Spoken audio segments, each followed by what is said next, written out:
जब हम किसी भी मंत्र की साधना करते हैं तो हमारे अंदर कई प्रकार के कामनाएं रहती हैं,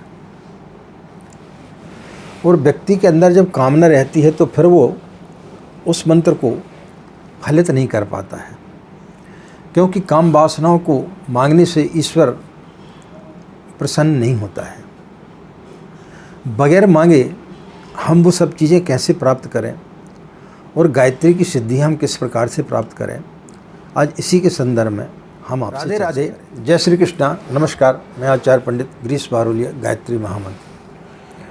ओम भूर्भुवः स्वाहा तत्सवितुर्वरेण्यं भर्गो देवस्य धीमहि धियो यो नः प्रचोदयात्। अखण्डमण्डलाकारं व्याप्तं येन चराचरं तत्पदं दर्शितं येन तस्मै श्रीगुरवे नमः, तस्मै श्रीगुरवे नमः। जब हम किसी भी मंत्र की साधना करते हैं, किसी भी देवी देवता की पूजा पाठ करते हैं, तो हर व्यक्ति के अंदर ये भाव जरूर होता है कि हमें कुछ प्राप्त हो जाए।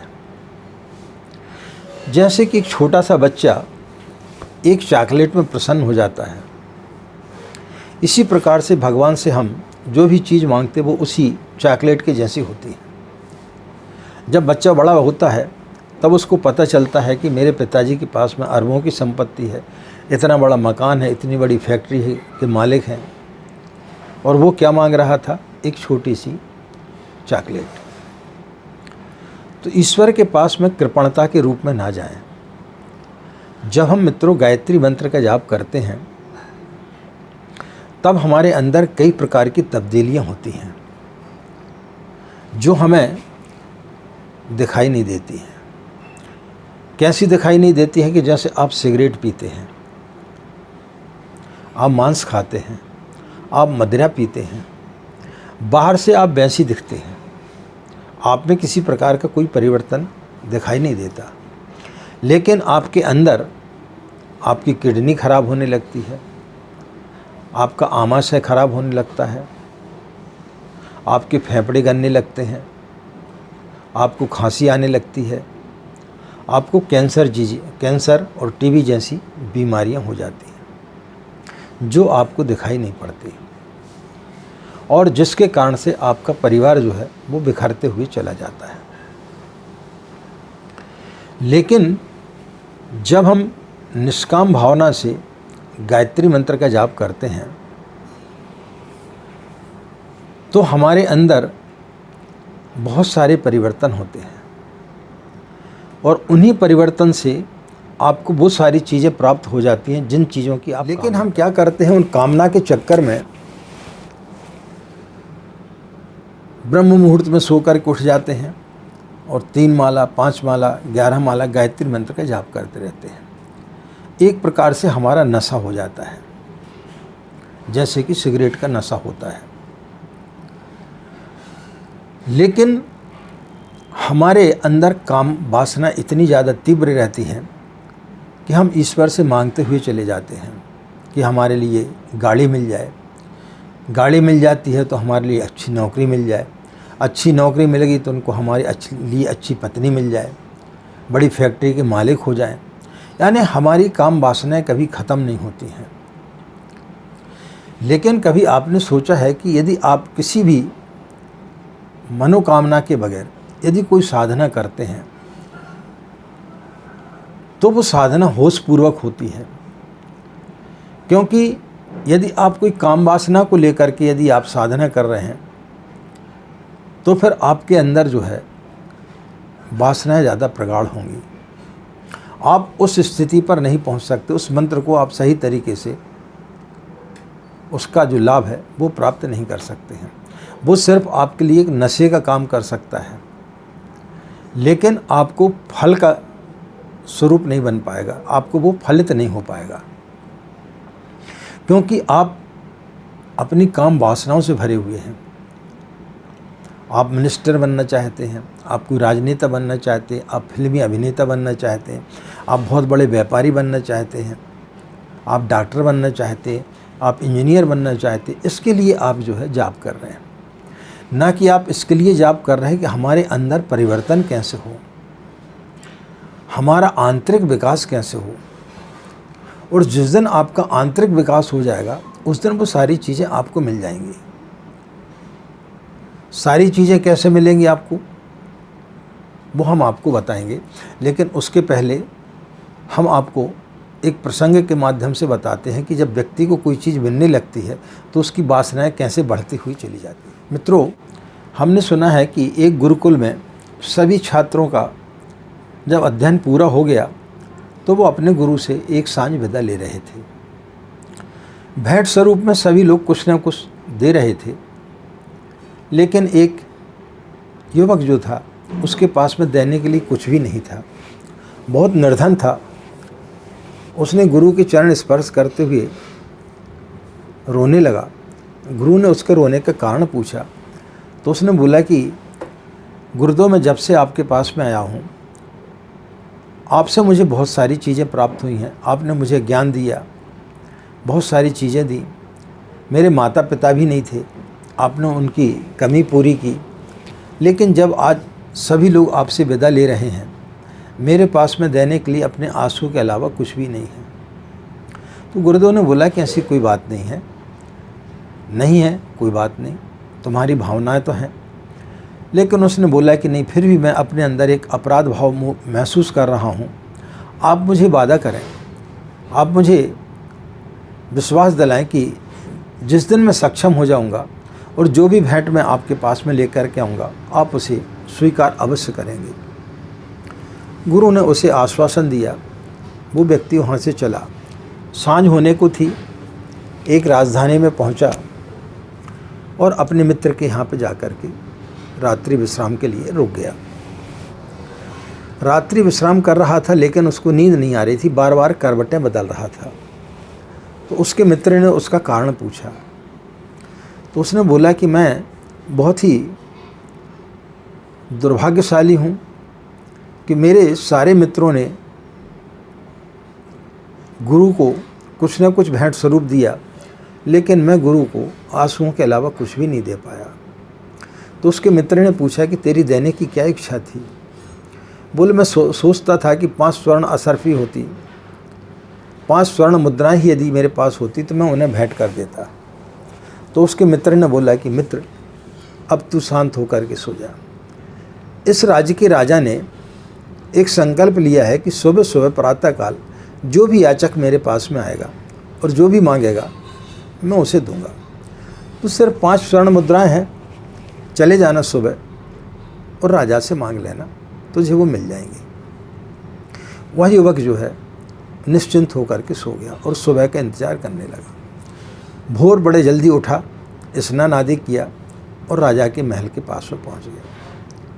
राजा का नियम था कि वो सूर्योदय के पहले अपने बगीचे में घूमा करता था और इंतज़ार करता था कि कोई याचक आए और कुछ मांगे और मैं उसे कुछ दूँ।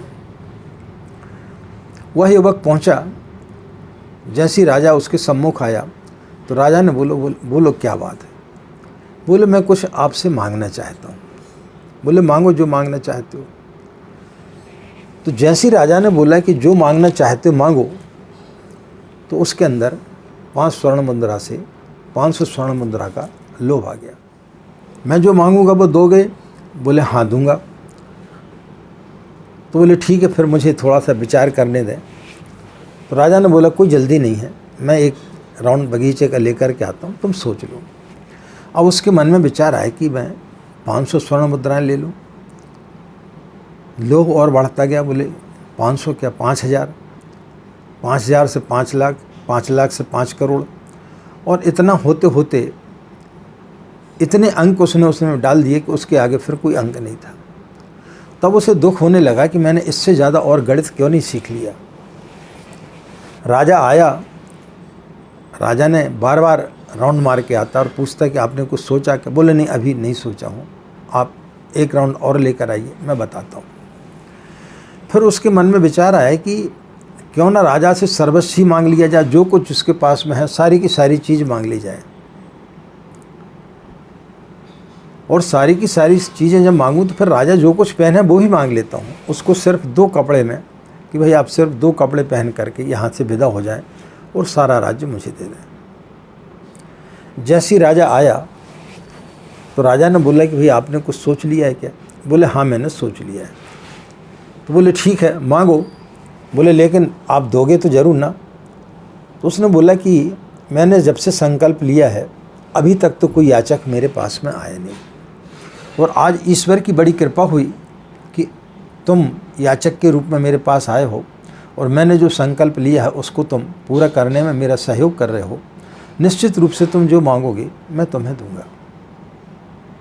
तो उसने बोला कि ठीक है, एक काम करो, तुम सिर्फ 2 कपड़े पहन करके जो पहने हो उनको पहन करके इस राज्य से चले जाओ और सारा राजपाट मुझे दे दो। राजा ने उस युवक को ऊपर से नीचे तक देखा और ऊपर ईश्वर के ऊपर हाथ करके बोला कि हे प्रभु, आज तूने मेरे ऊपर बड़ी अनुकंपा की। मैं जो चाह रहा था, जिसकी खोज थी मुझे, वह आज तूने पूरी कर। से घबरा गया और उसके दिमाग में आया कि इस राजा के पास में इतनी संपत्ति है और मैंने पूरी की पूरी संपत्ति मांग ली। मैं तो सोचता था कि ये बेहोश होकर के गिर पड़ेगा, इसको हार्ट अटैक आ जाएगा, लेकिन ये तो भगवान को धन्यवाद दे रहा है कि तूने अच्छा किया कि मतलब मेरी प्रार्थना सुन ली। आखिर ऐसी बात क्या है? तो उसने राजा से बोला कि नहीं, आप 1 राउंड और लेकर के आए, मुझे थोड़ा सा और सोचने दें। राजा ने बगीचे का 1 राउंड और मारा और जैसे ही राजा ने सोचा था वैसा ही हुआ। जब वो लौट करके आया तो देखा वो युवक वहाँ पर नहीं था। उस युवक ने वो सारी चीज़ें देख ली कि जिस राजा को सर्वस्व मिला हुआ है, सब कुछ मिला हुआ है, इसके पश्चात ही वो अपने आप को भिखारी महसूस कर रहा है, यानी इससे ऊपर भी कोई बड़ी संपदा है। तो उसने उस राजा के अंदर तल को देखा जहाँ पर कि परमात्मा विराजमान रहता है। तो उसको उस दिन उस चीज़ का बोध हो गया। तो मित्रों, यह सब हम सभी की कहानी है। हम जब ईश्वर की आराधना करते तो हमारा लोभ बढ़ते हुए चला जाता है, और जब लोभ बढ़ता है तो हमें लगता है कि मंत्र हमें फलित नहीं हो रहा है, क्योंकि आपकी काम वासनाएं बढ़ते हुए चली जाती। हमारी काम वासनाएं इतनी ज़्यादा बढ़ जाती हैं और उसी लोभ में जो है हम मंत्र का जाप एक नशे की भांति करते रहते हैं।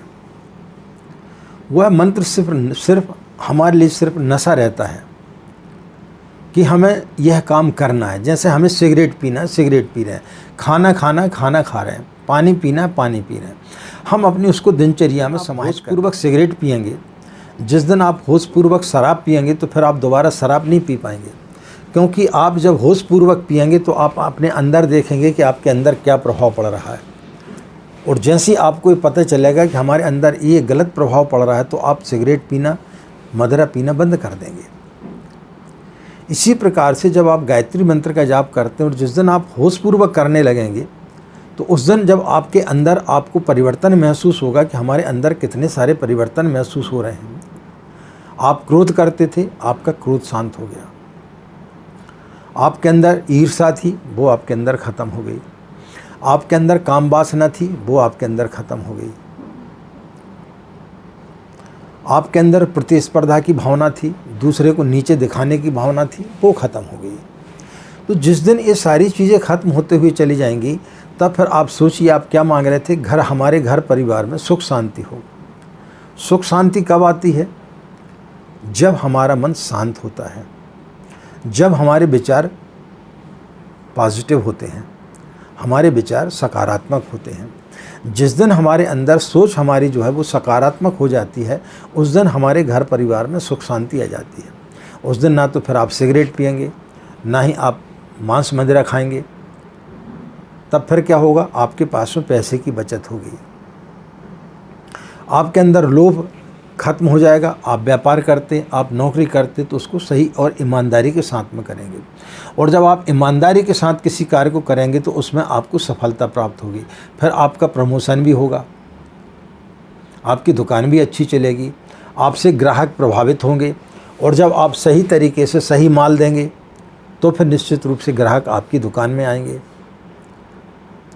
तो फिर धीरे धीरे आपको वो सारी चीज़ें मिलते हुई चली जाएंगी। तो मित्रों, मांगने से कोई चीज़ नहीं मिलती है। मंत्र का जाप करें, लेकिन आप होशपूर्वक गायत्री मंत्र का जाप करेंगे, उस दिन आप पाएंगे कि आपके अंदर ऐसी बदलाहट आ गई है, आपके अंदर इतने परिवर्तन आ गए हैं जिसकी आपने कभी कल्पना नहीं की थी। आपका शरीर वही रहेगा, आपका चेहरा वही रहेगा, सब कुछ वही रहेगा, लेकिन कल तक जो लोग आपसे बात करने में कतराते थे, वो लोग आपके पास बैठने में अपने आप को इस प्रकार से महसूस करेंगे कि वो धन हो गए। कल तक जो बच्चे आपकी बात नहीं मानते थे, वो बच्चे आपकी बात मानना चालू कर देंगे। कल तक आपके घर में गृह कलेश होती थी, वो बंद हो जाएगी। कल तक आपका व्यापार नहीं चल रहा था, आपका व्यापार चलना चालू हो जाएगा। कल तक आपके बॉस आपसे नाराज़ रहते थे, वो आपसे प्रसन्न हो जाएंगे। आपके सहकर्मी आपसे अच्छे तरीके से बात करेंगे। आपका कोई शत्रु नहीं रहेगा। आपके का स्वास्थ्य ठीक रहने लगेगा, क्योंकि जब आप गायत्री की साधना करेंगे तो इंद्रिय संयम हो जाएगा। फिर आपके जीभ पर नियंत्रण हो जाएगा। आदमी बीमार क्यों होता है? चटोरेपन के कारण होता है, अनावश्यक भोजन करने के कारण होता है। तो जब आप इस प्रकार का भोजन नहीं करेंगे, कोई व्यसन नहीं करेंगे, तो फिर आप स्वस्थ रहेंगे। तो आप निश्चित रूप से फिर स्वस्थ रहेंगे। आपके अंदर शांति रहेगी, संतोषी सदा सुखी। जो कुछ आपके पास में है, आप उससे प्रसन्न रहना सीख जाएंगे। आपके अंदर फिर आपाधापी बंद हो जाएगी। आपके अंदर इस प्रकार की भावना ही नहीं रहेगी कि मेरे पास में अब ये चीज़ होती, क्योंकि जिस चीज़ की आप कामना कर रहे थे वो चीज़ ईश्वर आपको पहले ही दे देगा। तो ये सारी चीज़ें फिर आपको प्राप्त होती हुई चली जाएंगी। इसलिए बगैर किसी मांग के, बगैर किसी नशे के, होशपूर्वक यदि आप गायत्री मंत्र की साधना करते हैं तो निश्चित रूप से आप परम पूज्य गुरुदेव का सानिध्य प्राप्त कर सकते हैं, माँ गायत्री का सानिध्य प्राप्त कर सकते हैं, और वो सारी चीज़ें आपको उपलब्ध होंगी जो आप मांगना चाह रहे थे। इसलिए जब बगैर मांगे आपको सारी चीज़ें मिल रही हैं, तो मांग कर के आप कृपणता क्यों कर रहे हैं? तो आशा मित्रों, आपको यह जानकारी अच्छी लगी होगी, और जब भी आप साधना करेंगे, निष्काम भावना से आप साधना करें, तो निश्चित रूप से आपके जीवन में हर परेशानी दूर होगी। गायत्री मंत्र एक ऐसा मंत्र है जिससे व्यक्ति के जीवन के हर प्रकार के ग्रह नक्षत्र संतुलित हो जाते हैं। फिर आपको किसी ज्योतिषी के पास जाने की आवश्यकता नहीं पड़ेगी।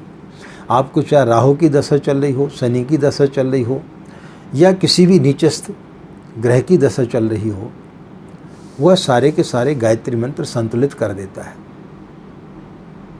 आप किसी राजा के पास में जाकर के बैठ गए, आप प्रधानमंत्री के पास जाकर के बैठ गए, तो अन्य लोगों से फिर आपकी पहचान है या नहीं है, कोई फ़र्क नहीं पड़ता, क्योंकि आप उस परम सत्ता के पास बैठे हैं।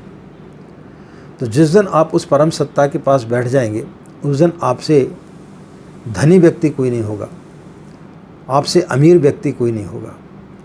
तो मित्रों, साधना करें, होशपूर्वक करें, और जिस दिन आप होशपूर्वक करेंगे तो निश्चित रूप से आप पाएंगे कि गायत्री मंत्र में जो शास्त्रों में बताया गया है कि महामंत्र है और इसमें बहुत बड़ी शक्ति है, तो निश्चित रूप से आपको वो शक्तियाँ प्राप्त होते हुए चली जाएंगी। मित्रों, यदि आप हमारे चैनल से नए जुड़े हैं और आपने हमारे चैनल को यदि अभी तक सब्सक्राइब नहीं किया है, तो उसे सब्सक्राइब जरूर कर लें, और हमारे वीडियो पसंद आने पर ज़्यादा से ज़्यादा अपने इष्ट मित्रों को शेयर जरूर किया करें। इसी प्रकार अपना स्नेह हमें देते रहें। आपका दिन मंगल में हो, आप लोग खुश रहें, मस्त रहें। माँ गायत्री की असीम कृपा इसी प्रकार आप लोग पर बनी रहे। आज इतना ही, हमें आज्ञा दें। नमस्कार, ओम शांति।